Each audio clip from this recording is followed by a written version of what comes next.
comfortable to have.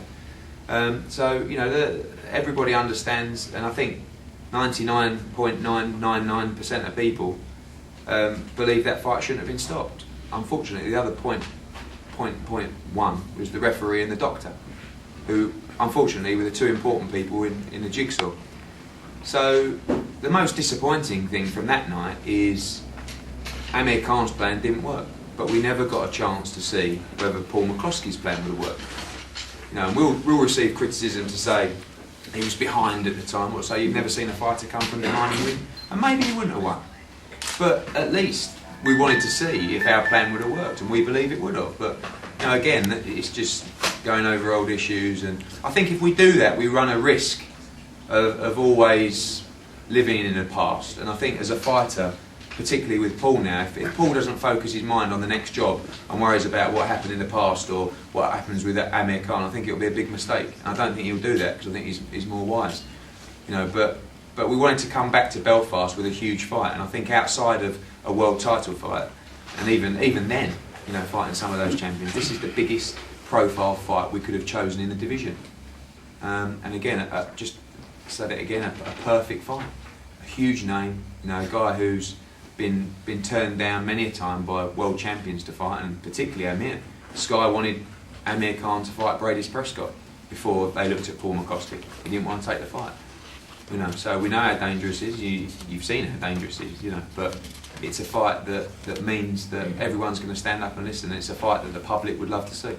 Paul, what are your feelings about Prescott and what he's going to bring to the table and threat that he poses? You know what he has. He's got an awful day on him. He punches really hard. He's been in with quality opposition too. This last few fights has been quite impressive now. I've watched a few of his last victories. And I say he comes to fight. I'm not going to have to go chasing him. He'll come to me, I'm pretty sure of that.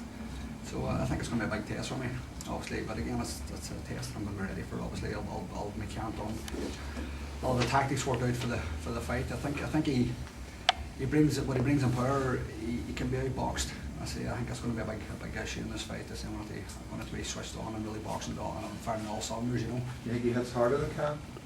I'm pretty sure of that. So being honest, obviously Khan didn't help me too many times, but anything I felt there was no frightening power behind it. But again, since he came up from lightweight, I don't know if he knocks as many boys out too. But the record speaks for itself. He's knocked out 17 or 18 people. And he knocked Amir out and for whatever reason. So I can't be that lightly. Is it good for you, Paul, now to have something to look forward to rather than looking back at the Khan? Something that you can focus. Definitely. I say the date was set a while back, and it was just getting the ideal opponent. I say it's never easy getting opponents at this stage, and not everybody's lining up to fight you at the same time. So I'm sure Eddie and Matt had to get the right man in. Or I think Breidis is the right man to be fighting at this stage. I say we could have went for an easier option and just to get back in the swing of things, but I don't feel like a beaten fighter. What happened that night happened. I don't feel like I was behind on the scorecards, but I don't feel like a beaten fighter. When that fight was stopped, I felt fresh, I felt strong, and I'm just glad I never get a chance to do anything else after that. But will this help you sort of get over that sort of disappointment, or have a future goal, if you know what I mean, rather than? Trust me, I'm over the Amir Khan fight. I was over it after a few weeks. Obviously disappointed, but mentally the fight was gone, and you can't live in the past. You got to move on, and I'm ready to do that now. Did you go over any negatives from the Amir Khan fight in your own game, or? Well, we had a plan that night. We keep talking about this. John Breen said to me that night, he says, the day before, Freddie Roach was talking about a first round KO. Amir Khan himself was talking about 3-4 rounds the fight over. So John just take no chances, make sure he does no damage in the first 5 rounds, and then the second half fight we'll start to put the pressure on him, because if you watch any fight that he struggled on, it's always laid on, whether it's making weight or stamina issues, I don't know. And at that stage where I was stopped, I was feeling fresh and I was feeling good. So it's a pity I never got these. Did the fight kind of confirm to you that you belong at that level? I felt at ease on there. I felt comfortable. I never felt out of place at any time, and the occasion was great. The support that was there that night was something else, and I think that gave me a lift as well. And I say hopefully it's the same again until September. I think the most impressive thing leading up to that fight was how calm and relaxed Paul was. We've seen and worked with so many fighters over the year on huge nights. And when you talk about a fight against Amir Khan in front of 17,000, 18,000 people with 4,000 or 5,000 of your home fans travelling over, the pressure any fighter faces when they walk out in front of a packed arena is phenomenal.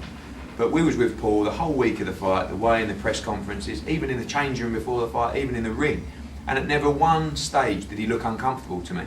And beyond the fight itself, that proved to me more than anything that he was fully composed at that level. And I think that's so important. And I think he was composed throughout that fight. He never looked flustered, he never looked in trouble, and he never took any big shots. So, you know, as far as can he operate at world-class level? Absolutely, 100%. You know, and the experience that he gained from that fight is going to stand him in great stead. You know, he's been in that big environment before with huge numbers. He'll have it again here, it'll be a little bit louder. But, you know, it's the same sort of thing, and it's another step in his life and another step in his career. And he's experienced before, he's experienced the huge numbers and huge noise and huge pressure, and he dealt with it so well last time. So I'm more than comfortable he's going to do it again, and this time with a different result.